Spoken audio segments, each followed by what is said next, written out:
Dame i gospodo novinari, ja bih da vam se zahvalim što ste se odazvali pozivu za konferenciju za novinare koju organizuje za Leskovac zajedno kao grupa građana. Razlog što smo vas danas pozvali je da nam pomognete da informišemo javnost o nečemu što se dešava u Leskovačkom parlamentu, a što je po svima nama izuzetno ozbiljna stvar.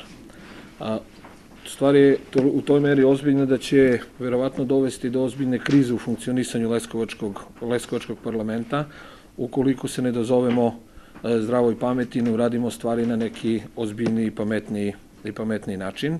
Iz prostog razloga što ono što smo dobili pre 2 dana, a o čemu će vam pričati kasnije gospodin Cakić, je predlog za promenu poslovnika koji reguliše rad lokalnog parlamenta, i te promene će dovesti do jasnog urušavanja demokratije i jednog normalnog parlamentarnog života u lokalnom parlamentu grada Leskovca. To je jasan nastavak onoga što ova vladajuća koalicija radi od kako smo mi postali deo lokalnog parlamenta, to je da po svaku cenu nama oduzme reč, da se što manje i što kraće čuju argumenti opozicije. Kad kažem argumenti, to govorim namerno iz prostog razloga što skoro nikada nismo izašli da damo paušalne ocene, već uglavnom pokažemo ili papire ili neke materijale koje smo dobili ili od lokalne vlasti ili od lokalnih institucija. Da je to tako i ovoga puta, u prilog vam dostavljam predlog koji smo mi kao odbornička grupa dobili, a gde u samom predlogu postoje rečenice koje će vam u stvari potvrditi ono što sam ja rekao. Znači, još jednom čitamo materijal koji smo dobili od strane vladajuće koalicije. Odborničkim grupama i tako dalje, i ono što je vrlo bitno, kaže da se donese novi poslovnik Skupštine grada, a radi jačanja funkcije nadgledanja.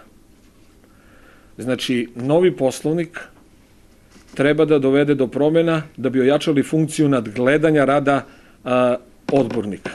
S obzirom da znamo koliko su odbornici opozicije aktivni, a koliko su odbornici pozicije neaktivni, zna se ko treba da bude nadgledan i zna se ko će da vrši to nadgledanje. Nadgledani trebaju da budu odbornici opozicije, a nadgledanje da vrši predsednik Skupštine, gradonačelnik i kompletna lokalna vlast.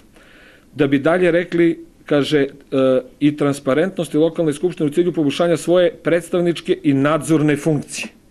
Ja ne znam kome treba da se povećaju nadzorna ovlašćenja, ko je taj koji treba da nadzire odbornike i zašto nešto što je totalno nedemokratično, što nije u duhu i evropskih integracija i funkcionisanja jednog normalnog, civilnog i političkog društva se nama daje kao predlog.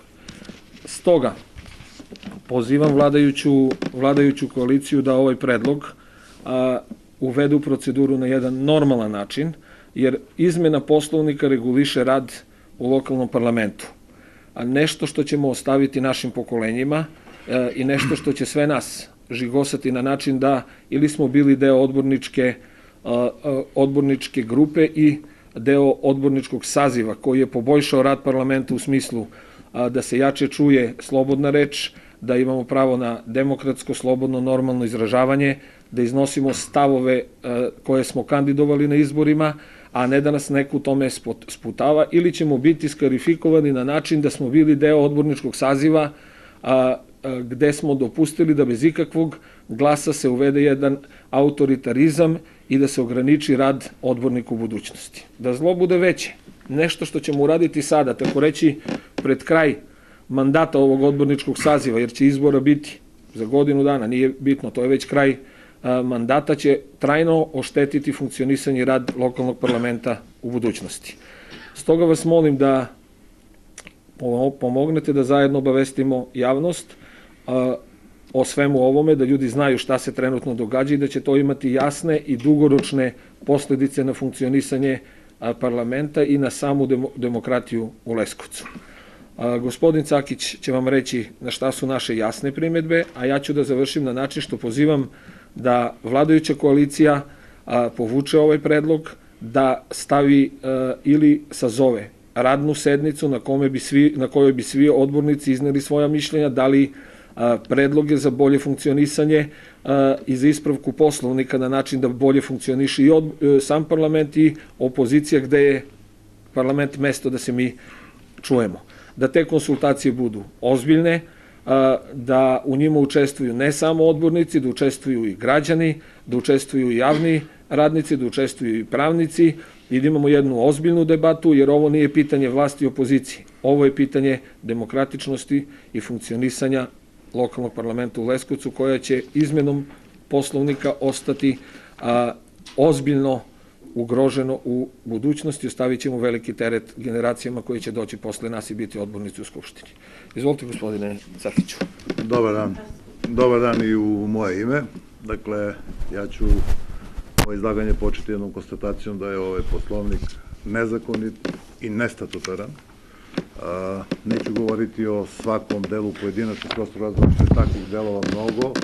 Ja ću se samo osvrnuti na jedan i dati sliku kompletnog postupka koji praktično slikava nameru i želju lokalne koalicije na vlasti, kao što je rekao moj prethodnik, a to je da se oduzme poslednje mesto demokratije u ovom gradu, a to je Skupština, jer mi kao opozicija objektivno nemamo nikakav pristup medijima, osim na toj Skupštini, i svoju inferiornost, odnosno inferiornost odborničke grupe vladajućih koalicija, inferiornost izvršnih organa, gradskog veća, pomoćnika, zamenika, direktora, načelnika, koji objektivno pokazuju svoju inferiornost nesposobnošću, neznanjem u nekoj diskusiji na samoj Skupštini parlamenta. Oni su našli načina da to regulišu time što će nam oduzeti reč.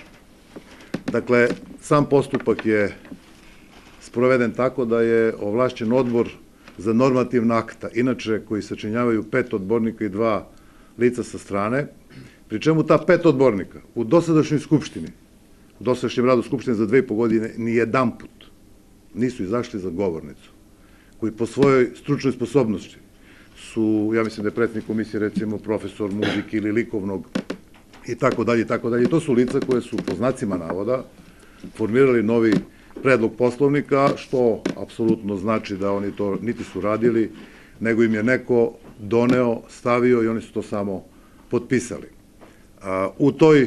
U tom odboru, u toj komisiji je trebao da učestvuje jedan od kandidata, jedan od predstavnika opozicije, član Demokratske stranke, ali za vreme njegovog mandata, a poslovnik je počeo da se radi od septembra prošle godine, evo do dana današnjeg, on je samo jedan put, i to sad nažalost kad je bio bolestan, pozvan da raspravlja o poslovniku. Dakle, za 15 meseci ta komisija nije ni jedan put raspravljala o poslovniku, jer jedan put se taj poslovnik pojavio kao gotova stvar.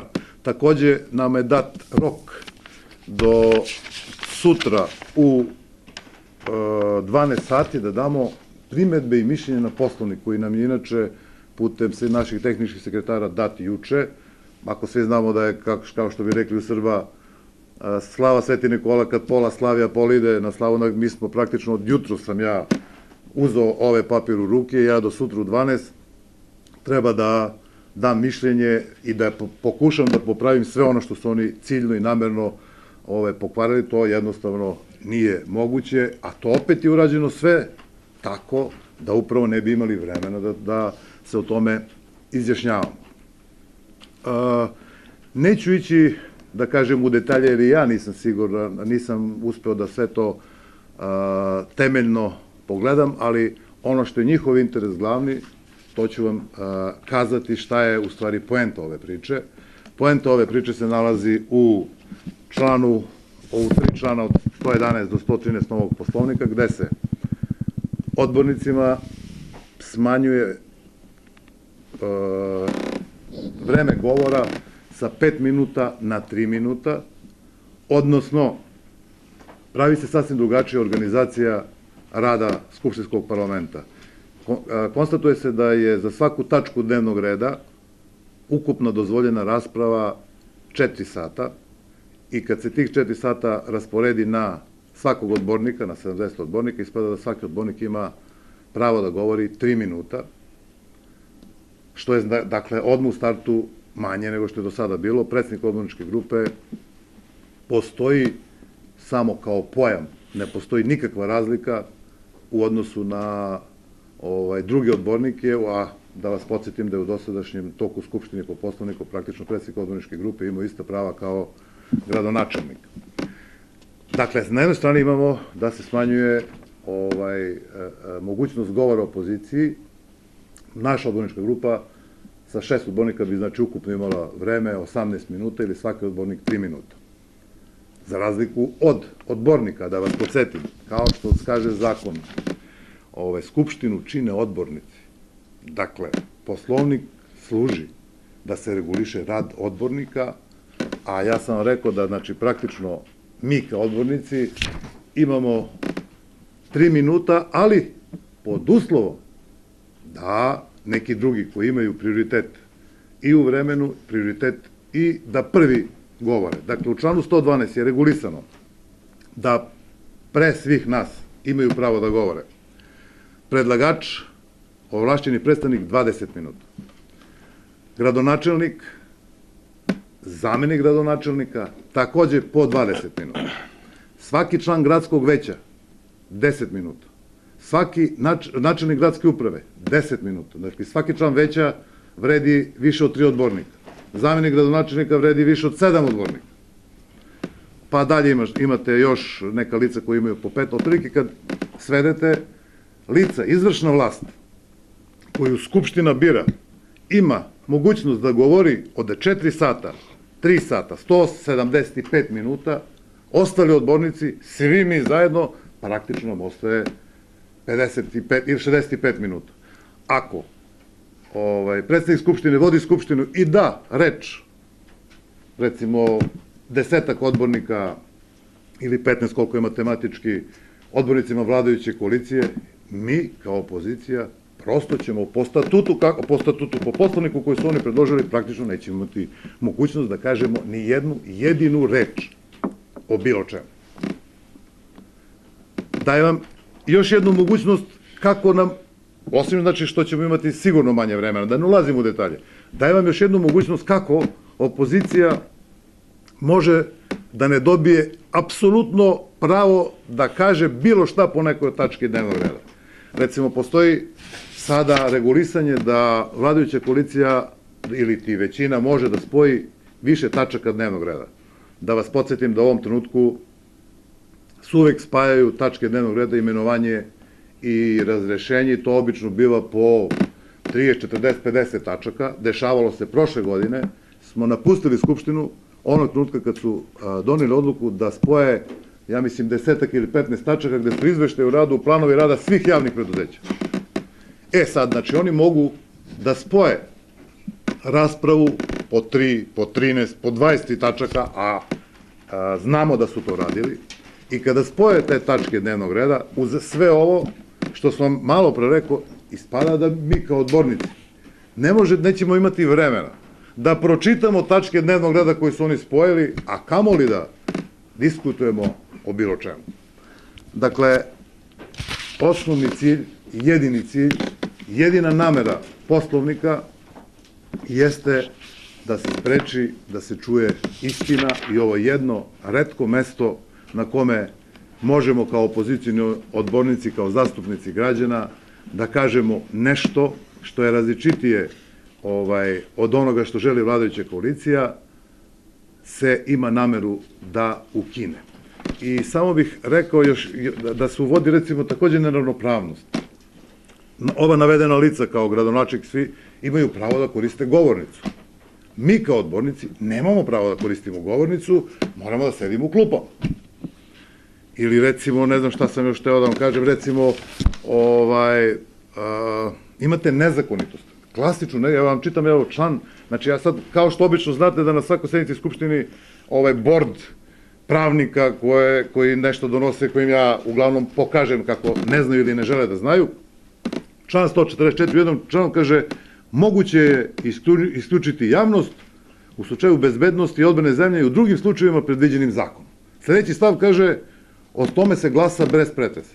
Čekajte, ljudi, ako je nešto zakonom predviđeno, kako možemo da glasamo o tome? To je kao da kažemo, ajmo da glasamo o teritorijalnoj celovitosti Republike Srbije, jer vi imate nameru da date Medveđu Kosovu. Dakle, ono što je regulišeno zakonom ne može da se glasa. I ima tu puno detalja koje jedna ozbiljna analiza treba da da